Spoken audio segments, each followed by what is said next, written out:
Tengku Tengku. It's my favorite. Okay.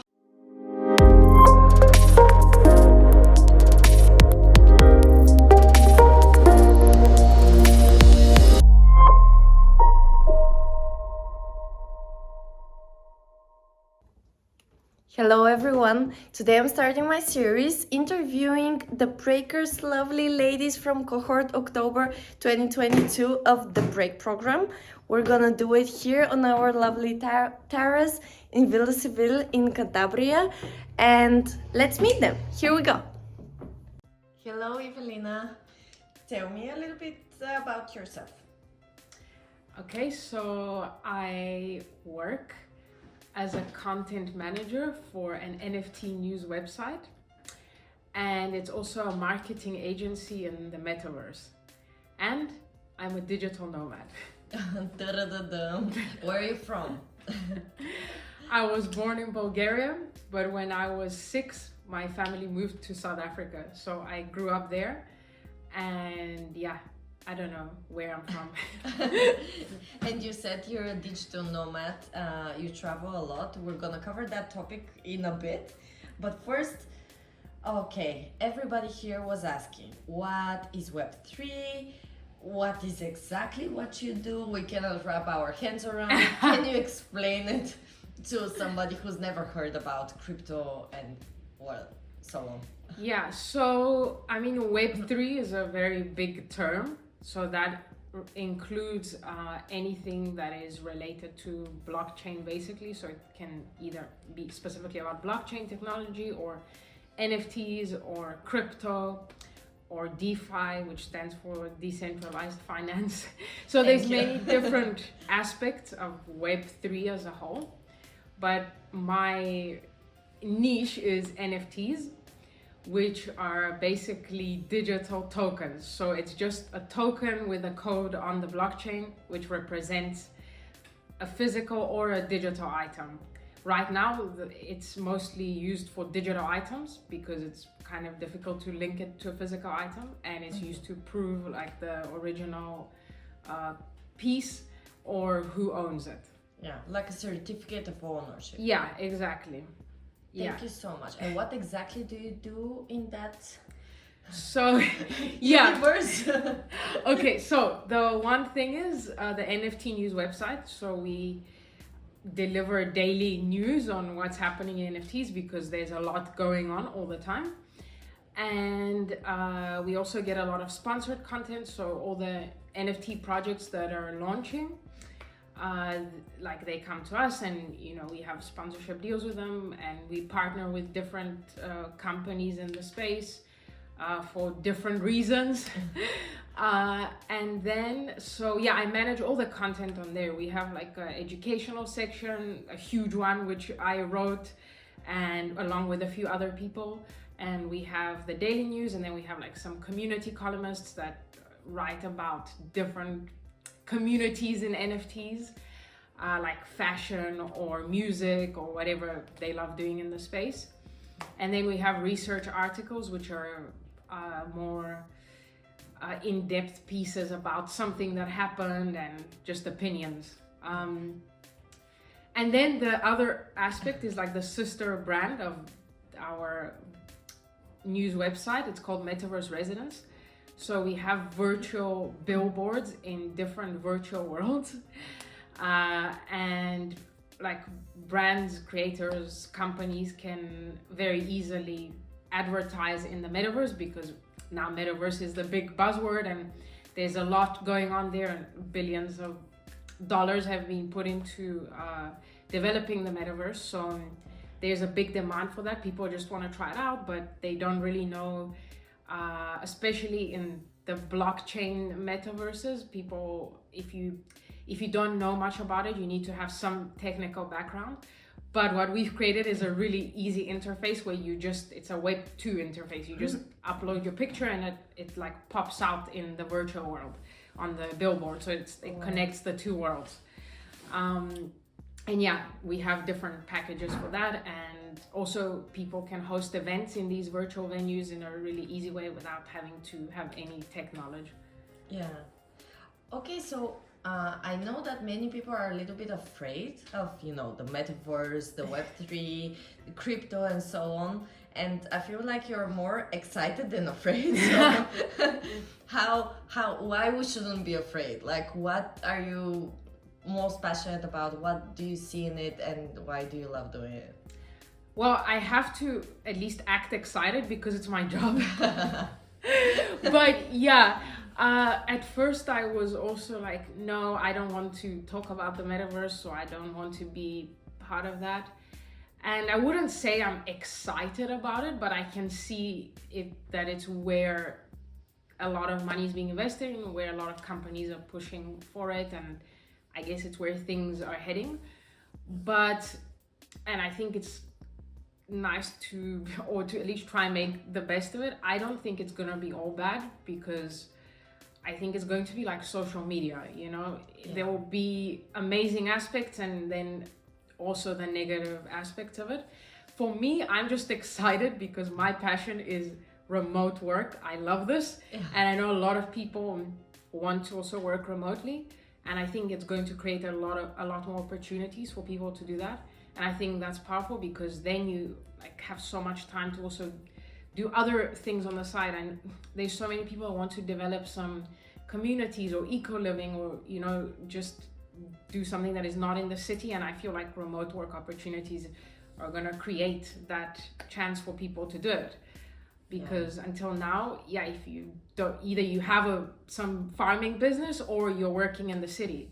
But I feel like with the metaverse, we will have a nice combination of both worlds, and there also, I think we'll see a lot more co-living spaces, and it will be kind of a new era, I guess, for the way we do work. So I think that's exciting. That for me is the great part of it. I've never thought about this angle. That's super interesting. A very random question, but I ask everybody. We're talking a lot about the future, but if we want to look at the past, what would you say to your 18-year-old self?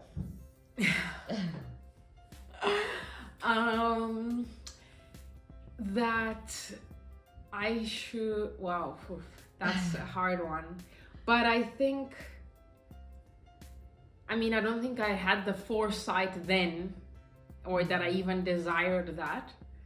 But I think when I was 18, I always knew I don't want to work in an office or have a corporate job. I never dreamed of that, but I never knew it was possible. I thought you have to be really super smart and amazing and the most talented person in the world to set up your dream life. So I was always just settle for what is kind of okay, So I guess that's something I would tell my 18-year-old, that you don't have to be the best and most talented person to start creating the lifestyle you want, and to just be more confident in my skills and soft skills at the time, because I didn't have any hard skills. But I think just to be more confident in going for what I want, because I was always but no, maybe no, I'm just, no, I don't think it's for me. I cannot do that. Although you actually started to do things that you love quite early, digital nomading, or not so much digital nomading, but in general, traveling, living in so many different places. What is the craziest story that you have? I wouldn't say I started doing things I love in terms of work. I started doing what I wanted to do, travel and meet new people and do that. But I would just find ways to do it in work that was not my favorite, but I didn't hate it. But okay, the craziest one. Where have you lived? Where are the places that you have lived or worked? First it was Mallorca and Ibiza, and then it was Thailand, Costa Rica, China, and I've traveled to a lot more, but those are places I worked at. But I think, Costa Rica was one of my favorite experiences. Bali is my favorite place in the world, But China Same. was the craziest. Yeah. This was like, because I've never felt culture shock. Well, growing up in South Africa, I'm very used to different cultures, so that was never like something that shocked me. But in China, that's the only place that I felt like, wow, this is crazy. Like nothing made sense for me there. Everything was, yeah, I would say that was the craziest experience every single day. Like it's just little things that I cannot even explain that happened that it seemed like I couldn't explain to myself why people would say that or act like that, and it was also just very weird because I couldn't understand the people, like their reactions or feelings, so that was really bizarre. How long did you stay there? 2 years. 2 years? What Yeah. did you do for 2 years? I was teaching English there. Seriously? Whoa. Yeah. And how did you decide to go there? Yeah, I don't know. A friend of mine was there, and I had traveled for a few years, and I had gone back to South Africa, and I decided I want to live there, but I didn't know what else to do at the time, and I was too afraid to like look for online work. Like I didn't even think it was possible, and also this was quite a few years ago, so back then it wasn't such a popular thing. Sure. You really had to have your own business to do that. There were very few companies that would hire you for that. So yeah, I just knew that I wanted to earn money, and there it pays, well, not anymore, but at the time it was really well paid, and a lot of job opportunities for native English speakers, like from South Africa or England or Australia, and very few work hours. Yeah. And it was very flexible. So for me, it seemed like the best way, and it was something that I didn't absolutely hate. So it seemed like the best way to earn money, and for working, something very easy, and traveling, because it's in Asia, so it was very easy to travel from there and again meet new people. Yeah, it seemed like the most logical thing, and also I had no other skills, so Yeah. I'm very interested in talking with you about cultures, because you've been so many places. Tell me about the culture in South Africa, and how old were you when you arrived there? yeah, I was 6 years old, and I mean, it's an extremely multicultural place. There's not like one certain culture. Yeah, it's at first I really didn't like it when I arrived there as a child, because you know, in Bulgaria you play on the streets, you're with your friends, like your grandparents are there all the time, and you're very free. And then when I went to South Africa, it was very shocking and traumatizing to all of a sudden my parents were working the whole day. So I had to stay at home in the apartment alone, and they were like, don't go out, don't open the door for anyone. Yeah, if I ever wanted to go to a friend's house, my parents would come with me and other parents would be there. So that was very shocking, the move. But then I got used to it. I mean, I love South Africa. It's an amazing place, and I feel so lucky to have grown up there, and the people are my favorite people in the world.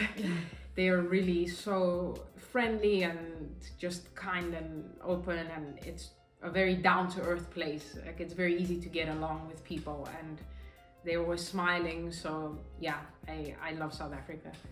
And although you lived for pretty much your biggest part of your life in South Africa, you were traveling to Bulgaria as well a lot. Tell me a little bit more about what do you like about Bulgaria? What's your favorite thing about Bulgaria? And one word we need to know about from Bulgarian language.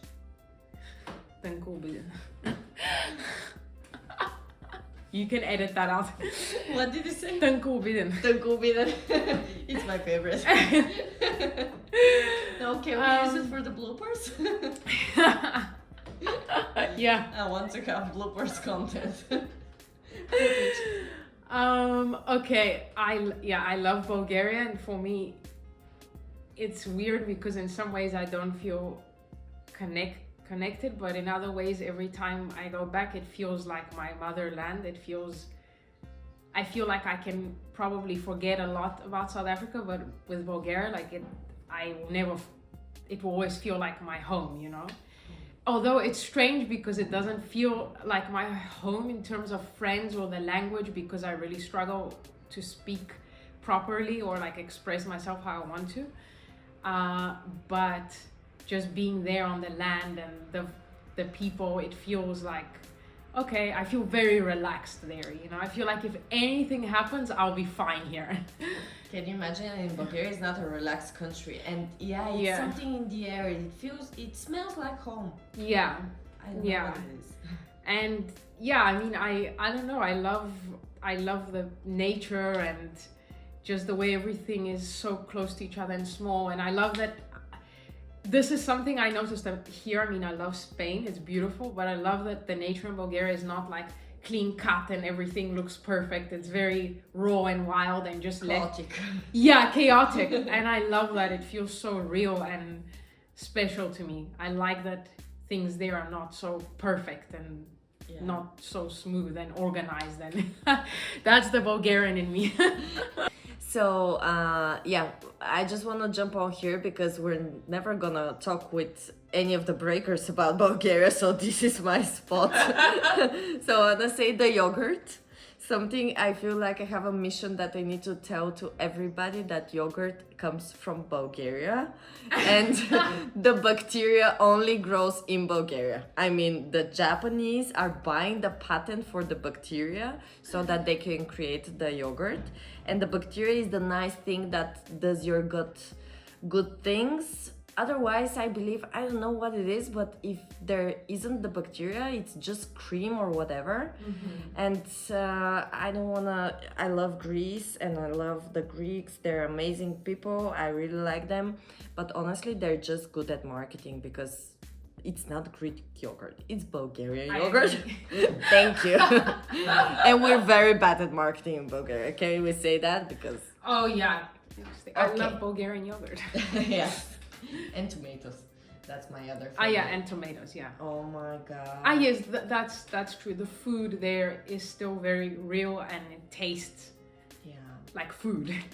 Because in South Africa, a lot of, except the fruits, the vegetables don't have any flavor. And that's the same in many countries in the world, unfortunately.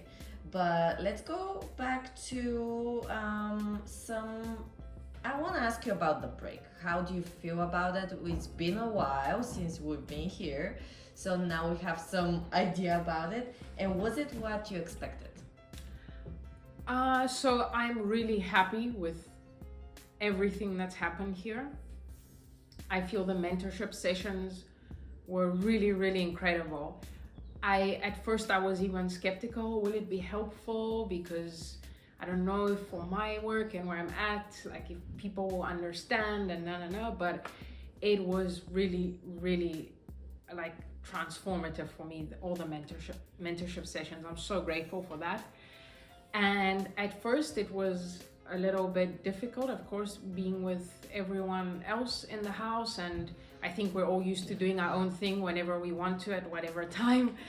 And also it takes time for me to become close to people and make friends, and also because I'm just used to always meeting new people, so it's not like right away I want to make friends.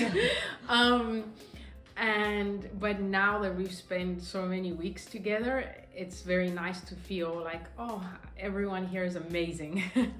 And I'm really happy with it. It's been a very positive experience. I don't really have anything bad to say about it. Of course, we can always complain about this and that, but it's small things. Oh my god, so many like super small problems that when you think about it and put them in perspective, it's like, oh, it's good problems to have. Actually, exactly. Did the break give you more answers or more questions? I feel like it gave me more answers for where I'm at, and big answers about things that I was struggling with the whole year in terms of work. And I feel like I have a lot of guidance now for the next steps. Two quick questions before we finish. One, what are your productivity tips? What keeps you productive and you would share with everybody? So this is a funny question to ask me. because I don't really like reading about productivity tips or all these productivity tools, because my biggest lesson for me personally has been to just sit down and do it. Yeah. And for me it's very distracting if I have to like use tools or organize things or think about it, but that's just how I work in chaos. That's how I'm productive. Yeah. The more I try to be productive and organized, the less I am. So I think this is not great advice. No, but there's maybe somebody like you, but just do it. That's the one of the most, because people can get very overwhelmed, Exactly. and that's one of my favorites. Exactly. Night said it's great. Yeah. I just always, if I have a lot of stuff, I'm like, okay, I'm just sitting down and not even thinking about it or trying to organize or think how I'm gonna be productive. I'm just like, okay, I have to do it today. There's no tomorrow. Yeah. So other than just do it, I would say, because we people tend to postpone stuff. And one of my tips, and it really works, I know that you don't like them, but I really, because if you're a person that tends to procrastinate, if you have a thing that you need to do that takes up to 3-5 minutes, do it right away. Don't postpone it even 5 minutes, 10 minutes. Just do it right away, because otherwise it piles up and then you're overwhelmed, and then you have to really just do it and do everything at the same time. Yeah, that's a great point. I think that's what I was trying to get at, that if it's like something you can do right now, to just do it right away so it doesn't pile up, because that's when you have to start organizing and thinking how to do it. Of course, if it's something that takes a long time, then maybe you have to think a bit more about it, and we tend to procrastinate on that more if it's something annoying. But yeah, just do it. Yeah. Basically, just do it, basically. And what is your favorite book and why? Favorite book? Any book. It doesn't have to be work related. Yeah, any, whatever rocks your world lately or I feel like it's kind of cheesy, because I think many people like this one, but The Alchemist by Paulo Coelho. Yeah. That one always stayed with me. And then Harry Potter. Oh, nice. Yeah, those are the two I always remember. Like, I've read many other books, but those are the ones I have reread. Yeah. I have not reread any other ones. I haven't read The Alchemist. So what is the favorite thing about it? Your favorite thing? Just the story is very touching. I love the story of the boy and the sheep, and the way it's explained. I don't know, I feel like it just touches my childhood, I guess, or my inner child. Yeah. Thank you so much. Thank you. It was great.